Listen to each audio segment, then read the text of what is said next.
그리스도에서 참 믿음으로라는 제목으로 말씀을 증거하도록 하겠습니다. 오늘 지리적 배경 환경은 그리스 아테네라고 하는 곳입니다. 우리 지난달에 우리 교회 청년 최시영 자매가 그리스로 이제 교환학생으로 유학을 떠났습니다. 이제 전공이 그리스어학과여서 그리로 갔어요. 자, 지금은요, 우리가 사는 시대에는 그리스가 뭐 그렇게 우리에게 영향력을 미치는 그런 나라는 아닙니다만, 바울 사도가 살던 그 당시에는 문화적, 종교적으로 막강한 영향력을 미치고 있었습니다. 물론 정치적, 군사적으로는 로마가 이제 제국을 다스리고 있었기 때문에 로마가 다스리고 있었지만, 그러나 로마조차도 문화적으로 또 종교적으로는 이 그리스의 강력한 영향을 지배를 받았다라고 해도 과언이 아닙니다. 그래서 그리스 신화 잘 알지 않습니까? 그 그리스 신화에 영향을 받은 게 로마 신화잖아요. 서양 문화를 이해하는데 매우 중요한 바탕이 됩니다. 그런가 하면 여러분이 이제 잘 알고 있는 철학자 누가 있습니까? 뭐 소크라테스, 또 플라톤, 아리스토텔레스, 이런 사람들이 다 그리스 아테네에 기반을 둔 사람들입니다. 신약 성경도 다름 아닌 그리스어로 기록이 되어 있어요. 그래서 바울은 오늘 당시의 문화의 중심지인 이 아테네에서 복음을 전하고 있습니다. 이제까지는 바울 사도가 만난 사람들이 이제 배경이 좀 단순했습니다. 유대인들 아니면 하나님을 경외하는 이방인들이었습니다. 주로 회당에서 복음을 전했죠. 그러나 이제 굉장히 문화적으로 다양한 사람들에게 복음을 전하고 있습니다. 오늘 보니까 아레오바고에서 바울이 설교를 하는데요. 제가 오늘 이 초점은 이제 바울이 했던 설교를 가지고 말씀을 전하려고 합니다. 이 아레오바고는 어떤 곳이냐면, 거기서 많은 사람들이 이제 모여서 그 당시 오늘 보니까 뭐 새로운 것 외에는 시간을 쓰지 않았다라고 얘기하지 않습니까? 최신의 철학, 최신의 문화사조 뭐 이런 걸 가지고 사람들이 서로 토론하고 대화하던 곳이 바로 아레오바고입니다. 그리고 거기에는 이제 법정이 있어가지고 이제 재판이 열리는 곳이기도 했습니다. 팀 켈러 목사님이 이 아레오바고를 어떤 식으로 표현했냐면, 오늘날로 얘기하면 이 아레오바고는 문화와 지성의 중심지다. 그래서 미국의 뭐 이제 예일 대학교, 하버드 대학교 또는 아이비리크를 다 합쳐놓은 그런 곳에서 지금 바울이 복음을 전하고 있다, 이렇게 이야기를 했어요. 자, 오늘 바울이 이 아테네라고 하는 도시를 다니면서 바울 마음 가운데 있었던 인상은 뭐냐 하면 바로 우상이었습니다. 우상이 온 성에 가득한 것을 바울이 보았어요. 파르테논 신전을 비롯한 많은 신전과 제단들이 있었습니다. 바울의 오늘 그 한 10여 절 되는 이 설교문에서 핵심은 뭐냐면, 우상을 버리고 살아계신 하나님을 믿어라, 회개하고 돌이켜라, 하나님은 온 천지를 만드신 주인이시다라고 말씀을 하고 있습니다. 오늘 바울의 설교를 통해서 우리 각자에게 주시는 하나님의 음성을 우리가 듣기를 원합니다. 자, 첫 번째는 우상을 섬기는 종교는 참 믿음이 아니라는 것입니다. 자, 22절 말씀을 우리 다시 한번 읽어봅니다. 바울이 아레오바고 가운데 서서 말하되, 아덴 사람들아, 너희를 보니 범사에 종교심이 많도다. 자, 이 종교심이 많다라고 이야기를 했습니다. 여러분, 이들이 지금 믿고 있는 그 종교의 핵심은 뭘까요? 그 핵심을 잘 보여주는 문구가 오늘 23절에 나오는 알지 못하는 신에게라고 하는 이 문구입니다. 바울이 이제 아테네 그 도시를 다니면서 이상한 그 제단을 봤어요. 거기에는 알지 못하는 신에게라고 쓰여져 있는 문구를 보았습니다. 원래 신은 어떤 특정한 신에게 뭐 신전을 바치든 아니면 제단을 바치든 그렇게 하는 거예요. 뭐 제우스 신에게. 그런데 그 제단에는 알지 못하는 신에게 이렇게 되어 있습니다. 모르긴 모르지만 이름 모를 어떤 신에게 라고 하는 뜻이에요.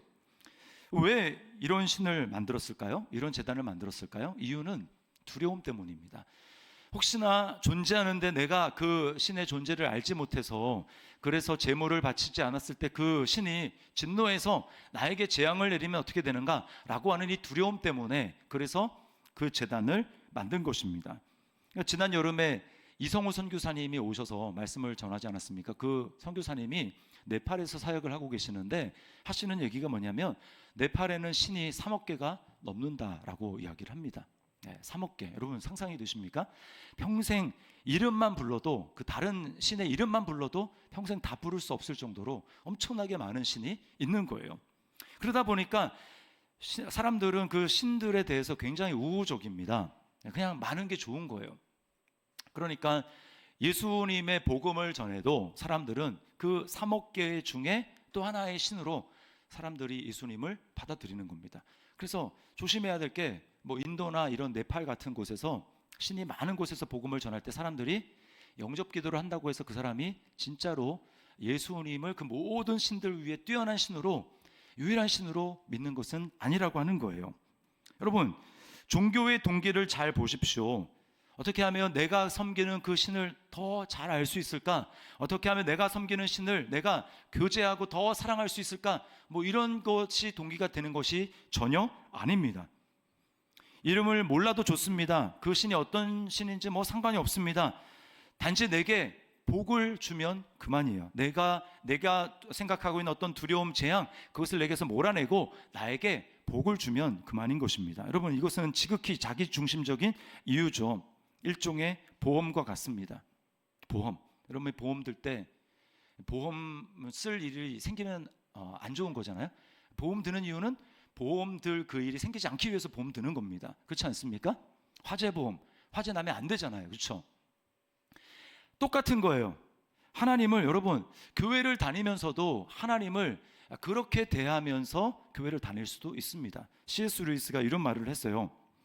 우리는 비행기 조종사가 낙하산을 대하듯 하나님을 대합니다. 위기 상황에 대비해 마련해 두긴 하지만 그것을 사용해야 할 기회는 오지 않기를 바랍니다. 여러분 우리 자신을 한번 좀 돌아봤으면 좋겠습니다. 나는 과연 어떤 동기로 하나님을 믿고 있는가? 예수님을 믿고 있는가? 내 삶 가운데 가급적이면 골치 아픈 문제가 생기지 않도록 미리미리 내가 잘 예배를 드리고 해서 미연의 그 사고를, 내게 있을지도 모를 그런 재앙을 막기 위해서 나는 교회 나오고 예배를 드리는 것은 아닌가? 절박한 상황으로 기도할 일이 가급적이면 생기지 않도록 하기 위해서 나는 신앙생활을 하고 있지는 않는가? 예배를 드리고 11조와 헌금을 드리고 이런저런 섬김을 하는 이유가 앞으로 내 인생에서 생길지 모르는 어려움을 피하기 위해서 미리 내가 보험 들듯이 그렇게 하는 것은 아닌가? 만약에 그렇다면 여러분, 안타깝지만 그것은 믿음이 아니라 종교입니다. 종교 생활입니다. 왜 이런 종교 생활을, 교회 다니면서 정말 하나님 살아계신 하나님과 인격적인 교제를 나누는 이런 믿음 생활이 아니라 종교 생활을 하는 사람들이 있을까요? 그 이유는 지금 내가 섬기고 믿는 그 하나님이 어떤 분인지 알지 못하기 때문입니다. 알지 못하는 거예요. 마치 진짜 알지 못하는 신에게 그 신이 어떤 신이어도 좋아 라고 하는 것처럼 하나님이 어떤 분인지 알지 못하면 우리는 그렇게 종교 생활을 하게 되는 것입니다. 그러므로 진짜 믿음을 위해서 필요한 것, 그것은 뭐냐? 하나님을 아는 것입니다. 하나님이 정말 어떤 분인가 라고 하는 것을 제대로 알 때 우리는 종교가 아닌 신앙생활을 하게 되는 거예요. 자, 그렇다면 참 믿음이 무엇입니까? 참 믿음은 하나님을 창조주, 나의 주인으로 섬기는 것입니다. 자, 24절을 우리 다시 한번 읽어봅니다. 우주와 그 가운데 있는 만물을 지으신 하나님께서는 천지의 주제시니 손으로 지은 전에 계시지 아니하시고. 자, 하나님을 어떻게 소개하고 있습니까? 하나님을 만물을 지으신 하나님, 창조주라고 이야기를 합니다. 또 뭐라고 합니까? 천지의 주제, 하늘과 땅의 주인이라고 이야기를 합니다. 우리의 주인이라고 이야기를 해요. 당연하죠. 하나님이 모든 것들을 만드셨기 때문에 만드신 그분이 주인입니다. 차원이 다르죠. 종교는 아무리 그럴싸한 동기를 포장한다 할지라도 나의 차원을 벗어나지 못합니다. 좁은 나의 테두리를 벗어나지 못해요. 그래서 종교는 끊임없이 어떤 눈에 보이는 것들을 만들어서, 그게 뭐 성전이든 제단이든 다 좋습니다. 눈에 보이는 걸 만들어서 하나님을 그 안에 가두고 내가 그 하나님을 통제하고 조종하고 그리고 길들이려고 합니다. 여러분, 오늘 바울이 얘기를 하는 거예요. 수많은 거기에 있는 신전들을 보면서 하나님은 손으로 지은 이 성전에 전에 계시지 않는다. 그러면 이런 질문이 들 겁니다. 구약의 하나님이 성전을 만들라고 명령하시지 않았습니까? 성막을 만들라고 명령하지 않으셨습니까? 물론 그렇게 명령하셨습니다. 그리고는 하나님이 내 이름을 거기에 두겠다라고 약속을 하셨어요. 그러나 그 말이 하나님이 거기에만 계신다라는 뜻은 아닙니다. 하나님이 거기에 갇혀 계신다라는 뜻이 아닌 거예요. 인간의 연약함 때문에 하나님은 눈높이를 낮추어서 우리가 볼 수 있는 방식으로 하나님의 임재를 보여주셨습니다. 그렇게 한 것이 성막이고 성전이에요. 그러나 신약에 와서는 더 이상 성전이 그런 게 아닙니다. 예배당이 성전이 아닙니다. 성전은 뭡니까? 예수님을 믿어 거듭난 저와 여러분들에게 성령이 오신, 성령을 모시고 사는 그 성도 개인이 성전이고, 그리고 그런 성전들이 모인 그 모임이 하나님의 임재가 있는 성전입니다. 그러므로 어떻게 보면 성전 건축이라는 말은 맞잖아요. 예배당 건축이 맞습니다. 거기에 성전이 모이는 거죠. 그렇게 모이는 성전에 하나님의 성령이 임하시기 때문에 그 모임을 성전이라고 하는 거예요. 여러분, 이 예배당, 이 성전, 예루살렘 성전을 건축한 이 솔로몬이 하나님 앞에 성전을 봉헌하면서 기도를 이렇게 합니다. 역대하 6장 18절 말씀을 우리 같이 한번 읽어보겠습니다. 하나님이 참으로 사람과 함께 땅에 계시리이까 보소서. 하늘과 하늘들의 하늘이라도 주를 용납하지 못하겠거든 하물며 내가 건축한 이 성전이오리이까. 어떻게든 우리가 내가 만든 어떤 것, 나의 생각, 인간의 어떤 틀, 눈에 보이는 어떤 것으로 하나님을 가두고 하나님을 조종하고 통제하려고 하는 것은 참 믿음이 아니라 종교라고 하는 것입니다. 이거 잘 보여주는 게 사무엘 선지자가 어린 시절에 이제 사사의 후사사대 시대입니다. 그때 블레셋과 이스라엘이 전쟁을 해요. 하나님을 섬기기 때문에 이기면 좋겠는데 전세가 이스라엘에게 불리하게 돌아갑니다. 이대로 하면 전쟁에 패합니다. 그래서 그 전쟁에 참전한 두 제사장이 있어요. 제사장의 아들인데 그 두 사람도 제사장입니다. 이 제사장이 어떤 아이디어를 내냐면, 야, 성막에 있는 법궤를 가져오자. 그 법궤는 하나님의 임재의 상징입니다. 우리가 지금 블레셋한테 밀리는데 하나님의 임재를 상징하는 법궤를 가져오면 여호와의 능력으로 우리가 저 블레셋을 이길 수 있다라고 해서 법궤를 가져옵니다. 여러분, 그래서 이겼으면 좋은데 졌어요. 왜 졌을까요? 그것은 그들이 하나님을 섬기는데, 정말 하나님이 주인 되심으로 하나님을 섬기고 하나님 말씀에 따르고 순종하는 그런 모습으로 하나님을 섬기다가 그렇게 하나님 앞에 기도하는 것이 아니라 하나님 말씀을 멸시했습니다. 그들은 제사장인데 하나님이 정한 그 법도대로 예배 드리는 것이 아니라 예배 드리러 오는 사람들이 바친 그 제물을 하나님 앞에 바치기 전에 가장 좋은 부위를 자신들이 취하고요, 하나님의 예배를 멸시했어요. 하나님을 모욕했습니다. 그런 다음에 자신에게 어려운 일이 생기니까 그저 하나님을 주인으로 섬기려는 마음 없이 그냥 내 문제를 해결해 주는 하나님을 그냥 그 문제 해결하는 것에 이용하는, 그렇게 했기 때문에 당연히 여러분, 하나님은 천지를 지으신 저와 여러분들의 주인이시기 때문에 우리의 업신여김을 받으시는 분이 아닙니다. 우리에게 그냥 이용당하는 분이 아니에요. 여러분은 기독교의 신앙의 핵심을 뭐라고 생각합니까? 기독교 신앙의 핵심은 예수님을 나의 주인으로 고백하며 그렇게 섬기며 살아가는 것, 이것이 기독교 신앙의 핵심이에요. 베드로의 신앙 고백을 보십시오. 뭐라고 고백합니까? 주는 그리스도시요 살아계신 하나님의 아들이십니다. 예수님을 주인이라고 고백하고 있습니다.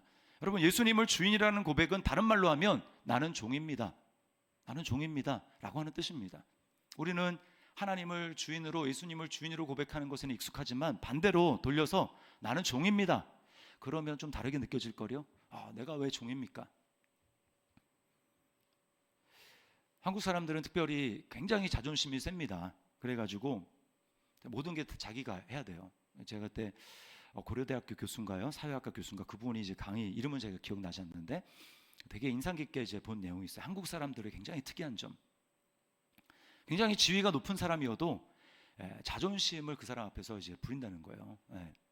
앞에서 고분고분하는 것 같지만 절대로 마음속은 그 사람이 굽히지 않는다라는 겁니다. 그래서 한국 사람이 음식점에 가면 막 자기가 낸다고, 자기가 낸다라고 하는 게 뭐냐면 자기 존재감을 내는 거예요. 그리고 다른 사람들은 다 법을 잘 지키는데 한국 사람들은 딱 봐서 법을 지킬만 하면 하고 괜찮은 것 같으면 그냥 어긴다는 거예요. 여기 딱 봐서 여기 그냥 신호는 이렇지만 상황을 딱 보니까 유턴해도 되겠네 하면 그냥 유턴한다는 거예요. 그게 한국 사람들인 겁니다. 자기 판단에 봤을 때 아닌 것 같으면 아니다. 그래서 한국 사람들은 뭡니까? 집도 다 자기 집이 있어야 되죠. 우리는 다 자기 집에 있어야 됩니다. 이게 한국 사람이다 보니까 예수님을 주로 섬기는 게 어쩌면 더 다른 사람들보다 힘들지도 모르겠어요. 여러분, 예수님을 나의 주인이고 내가 그분의 종입니다라고 하는 고백은 이제 내 시간, 내 재물, 또 내 몸, 내 건강, 내 인생은 당신의 것입니다.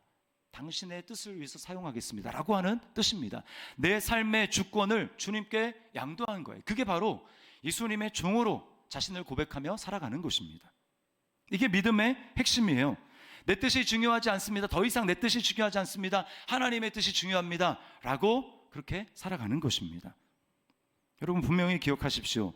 예수님을 나의 주인으로 나를 그분의 종으로 고백하며 섬기지 않는 사람에게 하나님은 다른 관계를 허락하지 않으십니다. 예수님을 나의 주인으로 섬기지 않는 사람에게 하나님은 아버지가 아닙니다. 자신을 예수님의 종으로 여기지 않는 사람은 결코 예수님의 신부가 아닙니다. 그분과 한 몸이 될 수 없습니다. 예수님을 나의 주인으로 고백하고 섬기지 않는 사람들을 하나님은 의롭다, 거룩하다 하시지 않습니다. 제가 복음을 잘 알지 못하던 그때 저는 이제 예수님을 믿는 신앙에 두 단계가 있는 것으로 그렇게 착각을 했습니다. 두 단계. 첫 번째 단계는 뭐냐면 예수님을 내 죄를 용서해 주시는 나의 구원자. 그냥 물에 빠졌으면 날 건져해 주시는 거예요. 그런 나의 구원자. 그래서 내 죄를 용서해 주시고 이제 내가 죽으면 지옥이 아닌 천국으로 나를 인도해 주시는 그 구원자라고 받아들이는 거죠.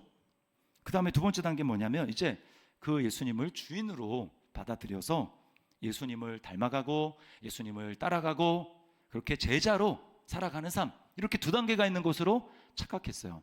여러분, 만약에 그 두 단계를 인정한다면 어떻게 생각할까요? 나는 두 번째 단계까지는 난 굳이 갈 필요 없다고 생각해. 천국 가면 됐잖아. 지옥에 안 가면 됐잖아. 두 번째 단계 너무 피곤해. 내가 손해보고 감수해야 될 게 너무 많아 라고 생각을 하는 거죠.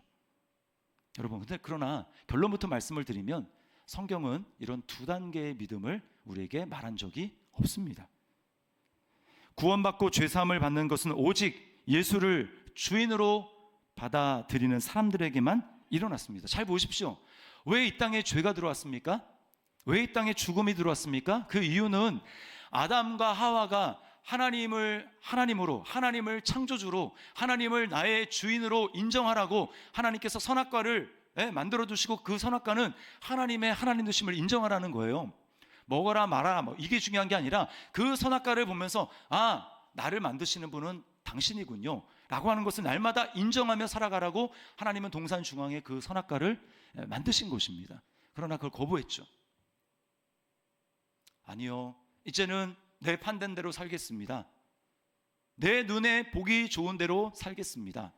하나님이 판단하는 대로 저는 살기 싫습니다. 이제는 무엇이 선이고 무엇이 악인 것인지를 내가 판단하겠습니다 라고 하면서 자기가 하나님의 자리에 올라갔습니다. 여러분, 자기가 주인 된 거예요. 이게 바로 죄의 핵심입니다. 그래서 이 땅에 죽음이 왔고요, 이 땅이 이렇게 지금 살기 어려운 혼돈의 속으로 들어간 게 바로 하나님이 정한 모든 질서를 내가 다 무시하고 이제는 내가 주인 되어 나의 판단대로 살겠다라고 한 것 때문에 모든 어려움이 있는 것입니다. 그러므로 예수님이 십자가에 달리시고 내 죄를 해결해 주시고 이제 내가 예수님을 나의 주인으로 영접하겠다라고 하는 뜻은 무엇입니까? 다시 원위치하겠다는 거예요. 아담 이래로 이 땅에 왔던 죄가 왔고 사망이 왔고 인간이 주인이 되어서 나의 판단대로 살아가겠던 그 삶을 이제 원위치시켜서 이제 원래의 자리로 돌이켜 놓겠습니다. 하나님이 창조주십니다. 하나님이 나의 주인이십니다 라고 고백하며 그렇게 살아가겠다라는 결단이고 그렇게 살아가겠다는 결심이에요. 이게 진정한 회개요 믿음입니다. 하나님은 자신이 창조한 모든 사람에게 바로 이 회개를 촉구하고 계십니다. 자, 30절을 같이 한번 읽어보겠습니다. 시작. 알지 못하던 시대에는 하나님이 간과하셨거니와 이제는 어디든지 사람에게 다 명하사 회개하라 하셨으니, 다 명하사 회개하라 하셨으니. 예수님을 처음 믿을 때 우리는 나의 주인된 나의 왕좌를 예수님께 양도해 드렸습니다. 그리고 나는 겸손히 그 왕좌에서 내려와서 예수님 앞에 무릎을 꿇었습니다. 이제 내 인생은 당신의 것입니다. 첫 번째 회개가 이루어졌죠. 그러나 한동안 그렇게 살다가 어느 순간에 어떻게 됩니까? 자기도 모르는 순간 예수님 아닌 다른 것들이 내 마음의 중심을 차지합니다. 이제는 내 생각대로, 내가 하고 싶은 대로, 하나님 말씀과 상관없이 하나님을 의식하지 않은 채로 살아갑니다. 내가 주인된 삶을 어느새 살아가고 있는 것이죠. 여러분, 거기서 돌이키라고 말씀하는 것입니다. 매일 돌이켜야 돼요. 매일, 매 순간 돌이켜야 합니다. 그게 성경에서는 믿음이라고 얘기를 해요. 내게 믿음이 있다라는 증거, 하나님을 주인으로 섬긴다라는 그 증거가 뭐냐? 그 믿음이 있다라는 증거가 뭐냐? 돌이킨다라는 것입니다. 회개한다라는 거예요. 제가 요한계시록 회개하라고 하는 이 말을 이제 단어 연구를 하다가 이 단어가 제일 많이 나오는 게 요한계시록이라는 것을 발견했습니다. 근데 거기에 회개하라는 말이 아주 두 종류로 딱 갈려집니다. 2장과 3장의 7교회들, 지상에 있는 7교회들을 향해서 주님이 끊임없이 요구하시는 것은 회개하라는 거예요. 회개하라. 자, 대표적인 3장 19절 말씀만 한번 읽어보겠습니다. 시작. 무릇 내가 사랑하는 자를 책망하여 징계하노니 그러므로 네가 열심을 내라. 회개하라. 교회들에게 주님이 원하시는 것은 회개입니다. 회개, 돌이키는 거. 반면에 멸망하는 자들의 특징이 뭔 줄 아십니까? 회개하지 않는 거예요. 회개하지 않는 거. 자, 대표적인 구절 9장 계시록 9장 20절 말씀을 함께 읽어보겠습니다. 시작.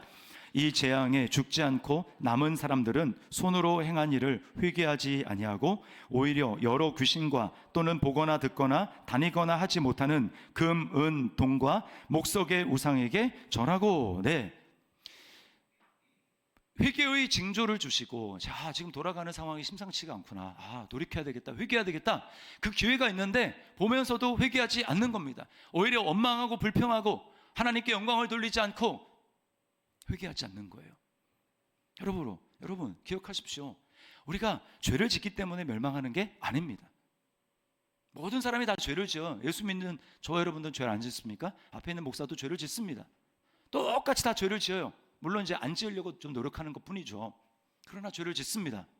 죄를 짓기 때문에 멸망당하는 것이 아니라 멸망당하는 이유는 회개하지 않기 때문입니다. 회개하지 않기 때문에. 그렇기 때문에 여러분, 예수님을 믿고 하나님이 우리에게 주신 가장 큰 축복 중에 하나는 뭐냐면 회개할 수 있는 축복이에요.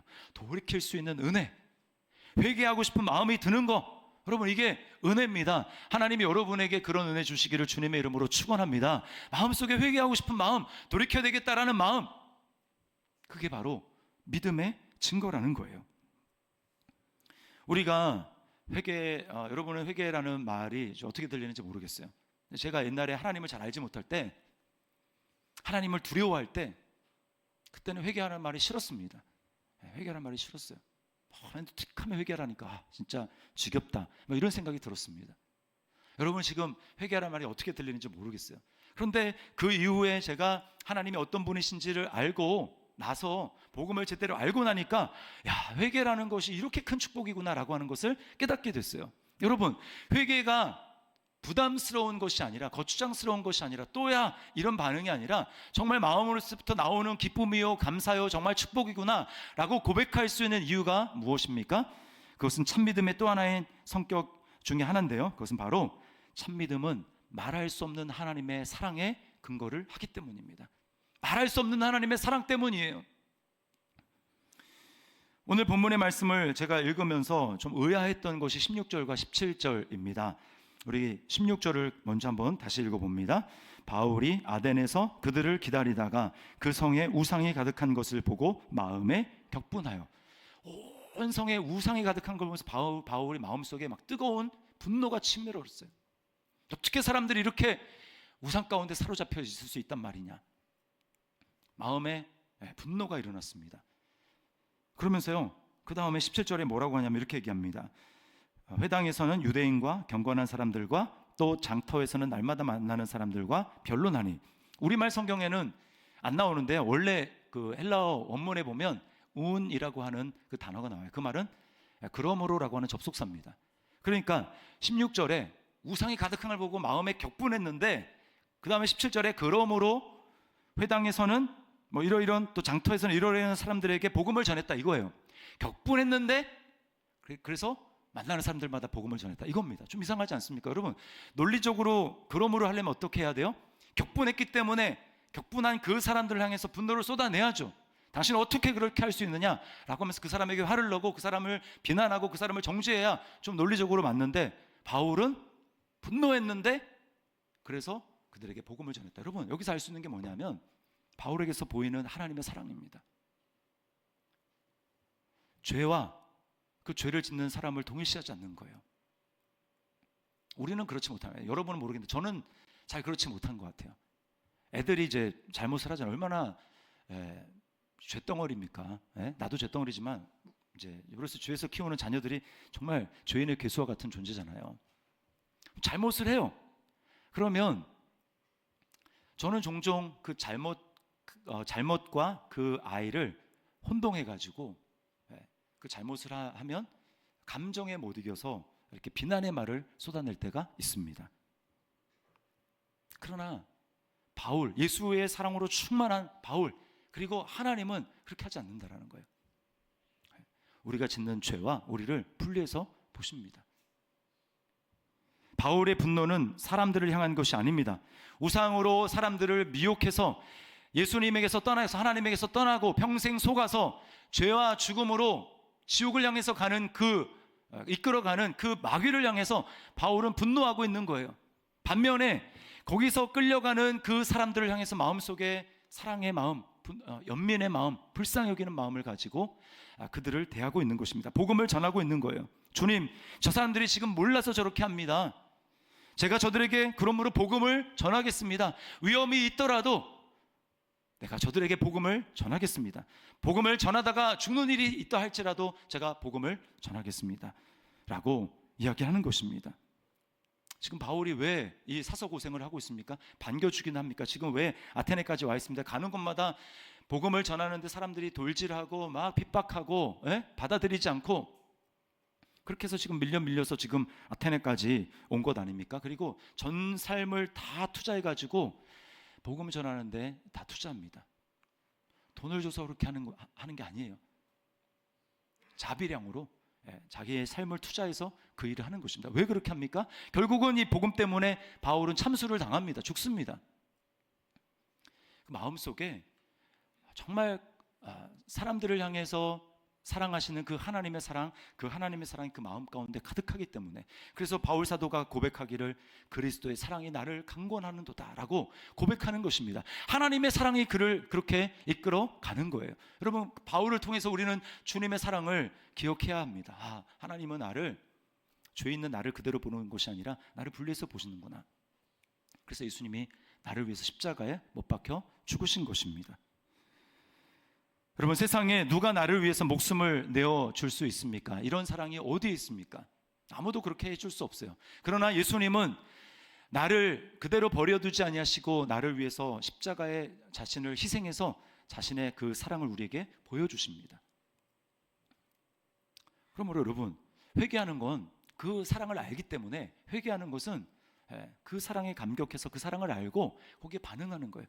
나에게 이렇게 나를 위해서 자신을 내어주신 그분 앞에 내가 돌이킬 수 있다는 것이 축복이구나. 하나님 나에게 진짜 은혜와 사랑을 주시는구나. 이렇게 할 때 놀라운 기적이 벌어지는데, 어떤 기적이 벌어지는 줄 아십니까? 여러분, 그렇게 예수님을 주인으로 고백하면서 나를 종으로 그렇게 하나님을 섬기기 시작할 때, 그래서 내 판단이 아니라 하나님을 섬기기 시작할 때, 그때 비로소 진짜 자유를 경험합니다. 여러분, 우상은요 우리를 속입니다. 우리를 속여요. 여러분이 시간과 열정과 하나님만큼 지금 투자하고 있는 그 대상, 눈에 보이는 거 아닐 수 있습니다. 뭐 스포츠가 될 수 있고 여러 가지 될 수 있어요. 그 우상은 우리를 속여요. 거기에 돈을 투자하고 거기에 내 시간을 투자하고 거기에 내 정력을 투자하면 그것이 나에게 기쁨을 준다고, 그것이 나에게 소망을 준다고 속입니다. 잠깐은 그럴 수 있을지 몰라요. 그러나 그것은 헛된 소망입니다. 진짜 기쁨과 진짜 평안이 아니에요. 그러나 예수님을 내가 나의 주인으로 모시며 나의 삶을 전적으로 그분에게 의탁하며 그렇게 섬기며 나아갈 때 하나님은 세상이 줄 수 없는 기쁨과 평안을, 또 진정한 자유를 우리에게 주시는 것을 여러분 믿으시기를 바랍니다. 바울이 증거예요. 그래서 바울 서신의 맨 앞에 항상 나오는 게 뭡니까? 자기를 뭐라고 소개합니까? 그리스도 예수의 종 바울은. 근데 그 바울의 마음속에 가득 찼던 건 뭡니까? 하나님이 주시는 기쁨이었어요. 감옥에 갇혀서도 그 기쁨을 빼앗기지 않았습니다. 자, 그러므로 여러분이 정말 이 하나님의 사랑을 안다면 이제 회개하고 하나님을 하나님으로, 하나님을 나의 주인으로, 예수님을 나의 주인으로, 나를 그분의 종으로 살면서 살아가야 되는데, 그렇게 살아가는 두 가지 짧게 제가 말씀을 드리겠습니다. 저 사람이 진짜 하나님을 주인으로 섬기며 살아가는가, 예수님을 살아가는가, 많은 것이 있겠지만 딱 두 가지만 말씀을 드리면, 첫 번째는 예배입니다. 예배를 타협하지 않는 거예요. 하나님을 하나님으로, 하나님을 나의 주인으로 섬기는 사람은 예배를 타협하지 않습니다. 예배가 가장 우선이에요. 모든 것에 예배가 가장 우선. 두 번째는 감사입니다. 감사. 아까 그랬죠? 인간이, 아담과 하와는 자기 판단을 앞세웠다고. 내가 보기에 안 좋은데? 라고 하면 인간은 원망과 불평을 쏟아냅니다. 그러나 하나님이 원하는 건 뭐예요? 하나님이 주인 되고 하나님이 내 삶을 책임져 주시고 하나님이 내 삶을 이끄시고, 지금도 이끄시고 과거에도 이끄셨고 앞으로도 내 삶을 주인 되셔서 가장 멋진 길로 인도하신다는 것을 내가 정말 그렇게 고백하고 믿는다면, 우리는 내가 보기에 아닌데 싶어도 감사하는 거예요. 감사하는 거. 내 판단을 내려놓고 하나님 감사합니다. 하나님이 내 삶을 가장 최선으로, 가장 좋은 길로, 나에게 가장 좋은 길로 지금 인도하고 계시는 줄 믿습니다. 그걸 정말 믿고 하나님이 주인이라는 걸 고백하기 때문에 하는 것이 감사라는 거예요. 여러분, 이 두 가지, 예배와 감사를 하나님 앞에 고백함으로 하나님이 주인 되고 내 삶의 주인 되심을 그렇게 고백할 수 있는 저와 여러분들 될 수 있기를 주님의 이름으로 축원합니다. 우리는 더 이상 두려움 가운데 매어서 우상을 섬기고 종교 생활을 하는 존재가 아니라, 예수님이 보여주신 그 사랑에 감격해서 우리 주님 앞에 참 예배자, 또 참 감사하는 자로 믿음으로 살아가는 그런 자인 줄 믿습니다.